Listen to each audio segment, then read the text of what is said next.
بسم الله الرحمن الرحيم والحمد لله رب العالمين والصلاة والسلام على سيدنا ونبينا محمد وآله الطيبين الطاهرين.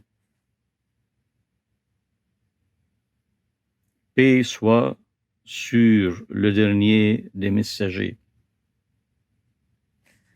Paix sur celui qui a consacré sa vie à son Seigneur, celui qui a enduré les peines et les souffrances pour faire régner la vérité et la justice, pour faire tomber les idoles et les mauvaises traditions, et pour que le nom de Dieu seul soit vénéré.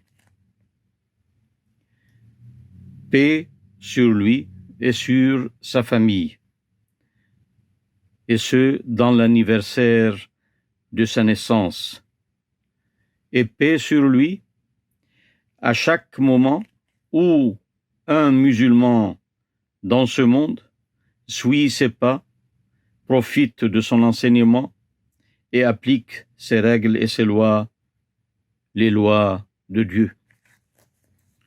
Frères et sœurs, la paix soit sur vous.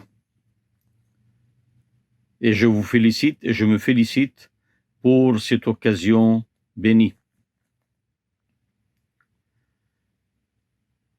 À sa naissance, le fils de Abdullah et de Amina, sallallahu alayhi wa sallam, fut un orphelin presque inaperçu. Beaucoup de ses contemporains ne voyaient pas un lien de cause à effet entre sa naissance et les miracles dont on a parlé plus tard et qui ont accompagné cette naissance, comme le tarissement du lac de Sawa en Irak, l'ébranlement du palais de Xéros en Iran et la chute des idoles de la Mecque. En effet, si les despotes et les corrompus de ce monde connaissent tout ce que vont faire les futurs réformateurs de l'humanité, alors ils ne les auraient pas laissés vivre et ils les auraient anéantis alors qu'ils sont enfants, si Dieu le leur permet. On a un exemple ici où Dieu a sauvé Moussa, Moïse, la paix soit sur lui, malgré tous les efforts de Pharaon d'anéantir les enfants des fils d'Israël. Mais l'exemple de Pharaon nous donne un exemple de tout ce que peut faire un corrompu de ce monde pour anéantir la voie de la vérité. Notre prophète, la paix soit sur lui, est né dans une famille respectée, qu'il a bien élevée avec l'aide et la protection divine, le préparant ainsi à sa future tâche, à sa future mission. La vie de notre prophète, la paix soit sur lui et sur sa famille, se divise en 3 parties. La première est celle de la préparation à sa mission, allègement de liens de famille, qu'on voit dans son caractère d'orphelin, parce que son père et sa mère sont morts alors qu'il est enfant, et soutien successif de son grand-père Abdul Muttalib, de son oncle Abu Talib et de son épouse avec laquelle il s'est marié à 25 ans, et que tout ça l'a aidé à se consacrer après à la méditation et à la réflexion, le préparant à la prophétie. La deuxième étape de sa vie commence par la première révélation. Elle est celle de la prédication et celle de la recherche des soutiens à la Mecque et en dehors de la Mecque. Il passait son temps à avertir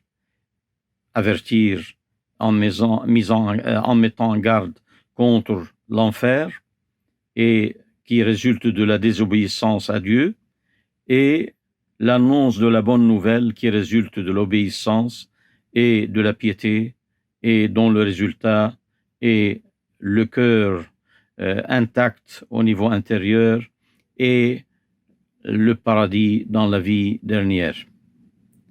Bref, il a passé son temps à appeler à Dieu.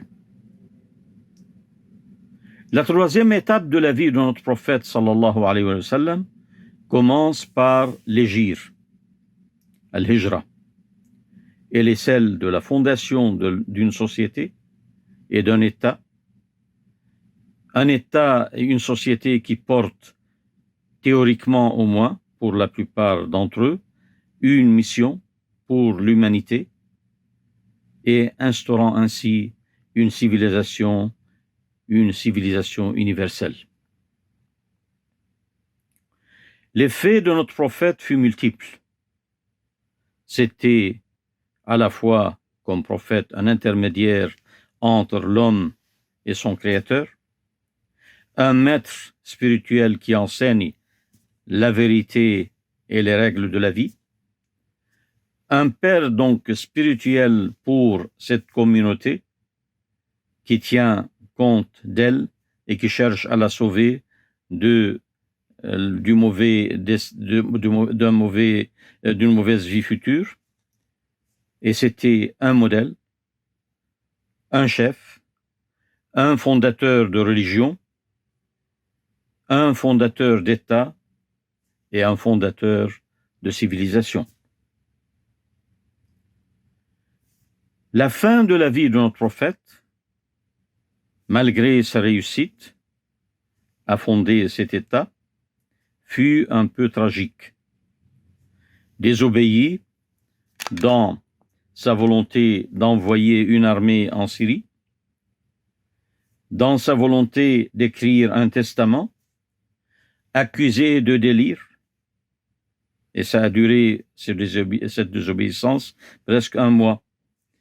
Maltraité après sa mort dans sa famille proche, mais cela n'a pas empêché son message de perpétuer dans ses grandes lignes, à travers le livre révélé, le Coran, à travers le hadith, surtout véridique, parce que ce hadith était entaché par beaucoup de mensonges, et à travers l'histoire de sa vie et l'histoire de ses réalisations.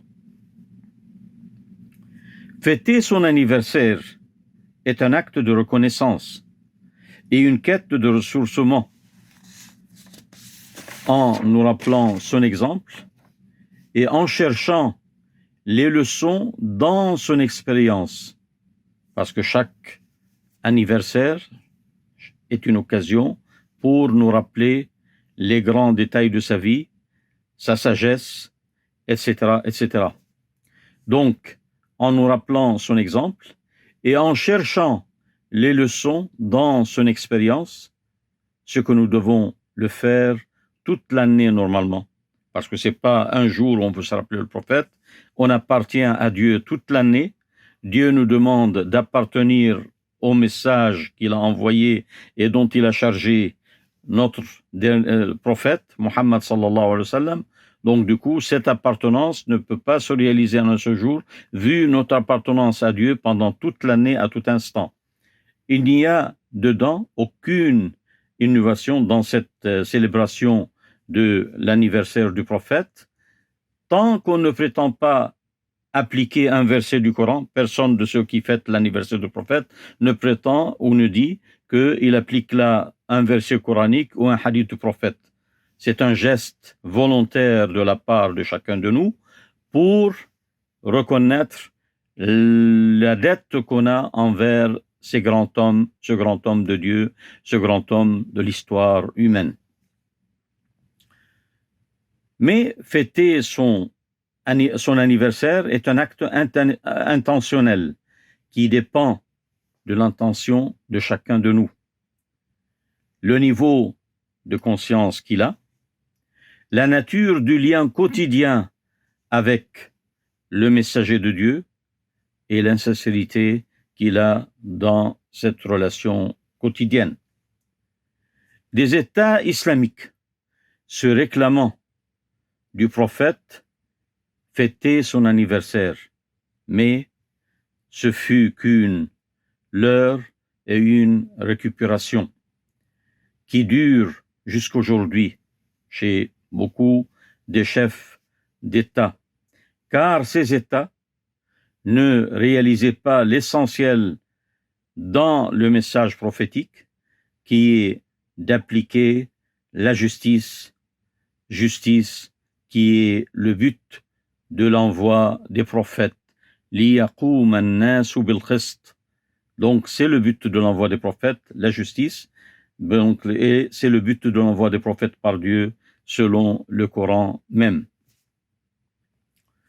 Beaucoup de musulmans, en s'y attribuant, ne font que donner une mauvaise image de notre prophète à travers leur ignorance, leur fanatisme, parce qu'il y a beaucoup d'ignorance dans les sociétés musulmanes, il y a beaucoup de fanatisme qui est causé par l'ignorance, et à travers les crimes commis au nom de l'islam.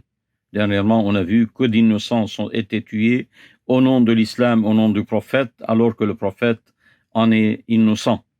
Il n'a jamais demandé ça et il n'a jamais demandé de tuer les innocents.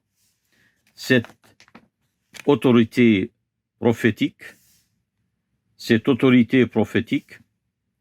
ce lien d'amour avec lui, avec notre prophète, sont partagés malheureusement dans l'intérieur de beaucoup d'entre nous, avec l'autorité des acteurs, des chanteurs, des modes de toutes sortes, et avec l'autorité des chefs politiques. Des sociétés musulmanes, malheureusement, ont perdu actuellement leur identité, majoritairement, ou ont une identité mitigée. La conscience musulmane est divisée entre les ancêtres par une imitation pure et par les maîtres de l'Occident et d'autres par imitation aussi. La conscience musulmane qui est divisée et qui passe d'une imitation à une autre passe sans réfléchir et sans faire fonctionner l'esprit critique. Il y a plusieurs catégories de ceux qui célèbrent l'anniversaire de notre prophète. Il y a les traditionnels qui suivent une tradition. Il y a les récupérateurs qui récupèrent cette occasion pour asseoir leur autorité, parce qu'ils savent bien que les musulmans sont liés à leur prophète, donc ils font semblant aussi de faire attention et de donner de l'importance à cette occasion. Il y a les superficiels qui tiennent aux aspects, par exemple, qui tiennent à la beauté du prophète sans penser au contenu de son message. Il y a les fanatiques qui reflètent leur ignorance à travers une adhésion exagérée, mais qui ne fait pas attention aux autres et qui veut parfois attaquer les autres au nom de cette célébration de l'anniversaire. Et il y a ceux qui adhèrent à la communauté, qui trouvent une fierté d'appartenir à une société, mais pas une fierté d'appartenir à Dieu et à son message. Et il y a aussi ceux qui sont soumis à Dieu seul et qui dépendent, ou plutôt qui se distinguent par leur niveau de compréhension et de conscience. Pour bien célébrer cet anniversaire, il faut connaître la valeur de notre prophète. À quoi ça sert de fêter l'anniversaire du prophète sans connaître son importance? Juste par mon père, il m'a dit ça. C'est pas suffisant. Connaître ses réalisations dans l'histoire. Mais il faut partir d'une chose très importante qui est la réalisation de notre prophète à l'intérieur de chacun de nous. Est-ce qu'il a pu nous changer de l'intérieur? C'est ça la question. Il faut tenir compte toujours de ces principes et chercher à avoir un cœur intact. Le cœur intact est le but de la création. يوم لا ينفع مال ولا بنون إلا من أتى الله بقلب سليم. Donc le jour où ni argent, ni propriété, ni enfants ne sont utiles, seul le cœur intact nous est utile. Donc, connaître sauf celui qui vient à Dieu avec un cœur intact.